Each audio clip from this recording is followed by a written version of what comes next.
Olá, sou o Jorge Salgueiras, bem-vindo ao meu canal. Já são 253 inscritos. Se não for inscrito ainda, se inscreve aí, você me ajuda. É de graça. 79% das pessoas que visualizam os vídeos ainda não são inscritos. Então me ajuda, já ativa o botãozinho de notificação, o sininho, porque aí o YouTube vai te avisar quando tiver vídeo novo. E se você sabe de alguém que pode gostar do conteúdo, compartilha, assim você me ajuda também. A meta para 2021 é chegar em 1000 inscritos, então conto com você, hein? Me ajuda aí. Bom, o vídeo de hoje eu vou falar sobre mais uma história do período em que eu morei trabalhando no Villa Rock Hostel. Então eu vou criar uma série aqui, uma playlist, né, vida de hostel, contando histórias. Na época era pra eu ter criado isso já. Até conversava com os amigos lá porque a gente tinha muita história. Faltava organizar para contar. Chegou o dia, eu vou começar a fazer. A história que eu vou contar hoje é como que um argentino que até hoje eu não conheço influenciou na minha decisão de não ir trabalhar num cruzeiro como fotógrafo. Parece meio confuso, mas vocês vão entender. Quando eu morava no Villa Rock Hostel, teve um dia que eu cheguei do curso de produção audiovisual, que eu fazia na ETEC Roberto Maguim. Na época a gente estava ainda na casa antiga, dormia no quarto Beatles, quarto com 10 beliches, então 20 camas. Aí eu conheci o Leandro, cinegrafista, grande amigo meu hoje. Ele é formado em cinema. Na época ele tinha acabado de voltar da Irlanda e ele estava no processo para ir trabalhar como cinegrafista em cruzeiro. Aí eu cheguei da aula, tava ali arrumando minhas coisas, a pergunta de onde que ele era, ele respondeu pra mim: eu sou do mundo. Caramba, o cara deve ter bastante história pra contar, né? E a gente, eu puxei papo, a gente começou a conversar, e ele falou que trabalhou como cinegrafista na Irlanda, já tinha trabalhado muito aqui no Brasil, se formou em cinema, tinha uma baita bagagem. E eu tava começando praticamente assim, tinha um ano e pouco como fotógrafo e tava meio que na transição de começar a atuar como cinegrafista também. E aí a gente começou a conversar e na época ele estava participando do processo seletivo para ir trabalhar como cinegrafista em cruzeiro. Deu certo, só que nesse tempo que ele ficou em São Paulo, a gente estreitou mais amizade. E aí deu certo, ele embarcou, na época ele embarcou lá nos Estados Unidos, foi fazer ele foi trabalhar ali na região entre Europa e Estados Unidos. Fica com aquilo na cabeça, falei, caramba, parece que é um caminho legal para ser seguido. Quando passou acho que 6 ou 7 meses, ele desembarcou, ele voltou ao Brasil, ficou no rosto de novo, a gente começou a trocar ideia, ele falou, cara, você tem que se candidatar para ir lá, pá, é legal. Falei, pô, beleza. Aí na sexta-feira que ele chegou aqui em São Paulo, a gente saiu, né, pra tomar uma cerveja. E eu, ele e o Ricardo. O Ricardo, que é um dos sócios do Villa Rock Hostel. A gente ficou trocando ideia sobre isso. Ele falou, cara, se inscreve lá, pá. Cheguei no hostel bêbado, de madrugada, de sexta pra sábado. Entrei no site, me inscrevi. Engraçado, né? Algumas decisões que eu já tomei. Decisões cegas, eu estava bêbado. Se você não sabe ainda do que eu tô falando, eu vou deixar o link aqui do primeiro vídeo que eu postei no canal, que eu conto um pouquinho de como eu comecei na fotografia. Me candidatei no final de semana.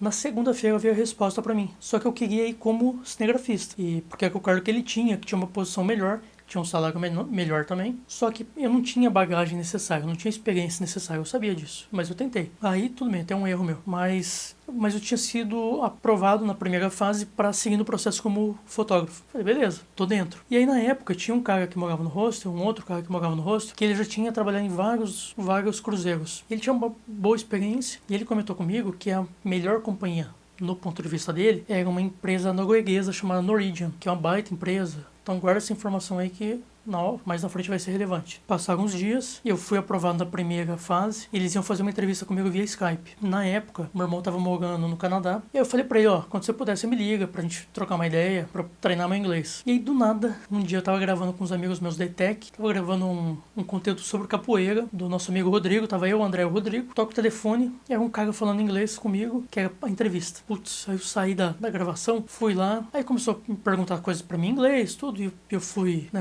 respondendo, fui me comunicando e no final das contas eu vi que o cara começou a entrar umas perguntas muito pessoais. Comecei a desconfiar e aí era um amigo do meu irmão que ligou lá do Canadá pra mim só pra fazer uma pegadinha, mas a pegadinha pra testar o meu inglês. Me ajudou, mas aí passou os dias, aí veio a entrevista oficial. Fiz a entrevista via Skype, não, fiz a entrevista acho que primeiro por telefone, depois por Skype, fui aprovado, só que aí nisso tava trabalhando no hostel. Aí teve um domingo, putz, estava assim, tudo encaminhado. Meu irmão fora do Brasil, minha mãe sozinha em Campinas, e eu tava aqui em São Paulo, mas relativamente perto. Tava trabalhando na recepção do hostel, um domingo à noite. Chegou uma moça para fazer check-in do nada, porque geralmente as pessoas faziam reserva antes, mas eventualmente tinha check-in no meio da noite. E essa moça foi um caso. E a história dela me impactou. Na verdade, não a história dela, a história de um amigo dela. Estava hospedado na casa de um amigo argentino que morava aqui em São Paulo, e esse amigo, a mãe dele, havia acabado de falecer. Ele recebeu a notícia por amigos que a mãe dele faleceu lá na Argentina. O cara saiu desesperado, foi para o aeroporto pegar o primeiro voo para ver se dava tempo de chegar para ver ainda, para se despedir da mãe dele, porque ele tinha tido sei lá, ele não se dava bem com a irmã dele. No passado, quando o pai dele faleceu, a irmã dele cremou o pai sem avisar o irmão. E aí, quando ele chegou, ele não conseguiu se despedir do pai. E aí, quando aconteceu isso, né, nessa noite que eu tava no rosto, ele tinha perdido a mãe dele. E o cara foi desesperado, com medo de acontecer o mesmo, né, e não conseguir se despedir da mãe dele. Caramba. E aí eu fiquei pensando, o meu irmão tá fora do Brasil. Se Deus o livre acontece algo com minha mãe e eu estiver embarcado num cruzeiro, eu não vou conseguir voltar pra me despedir dela. Não sei se meu irmão vai conseguir. Não seria justo. Sei lá, cada um interpreta isso de uma forma, né? Encara isso de uma forma. Então, naquele momento eu decidi abortar esse plano. Aí falei, não, prefiro ficar próximo da minha mãe aqui, ser o suporte dela, porque não ia me sentir bem com aquilo. Era uma baita oportunidade, e aí pra ajudar, na segunda-feira, não, no domingo ainda eu mandei um e-mail cancelando, né, a minha participação no processo. Na segunda-feira chega um e-mail que eu tinha sido aprovado para trabalhar naquela companhia norueguesa. E detalhe, essa companhia norueguesa era uma das poucas que contratava direto o fotógrafo.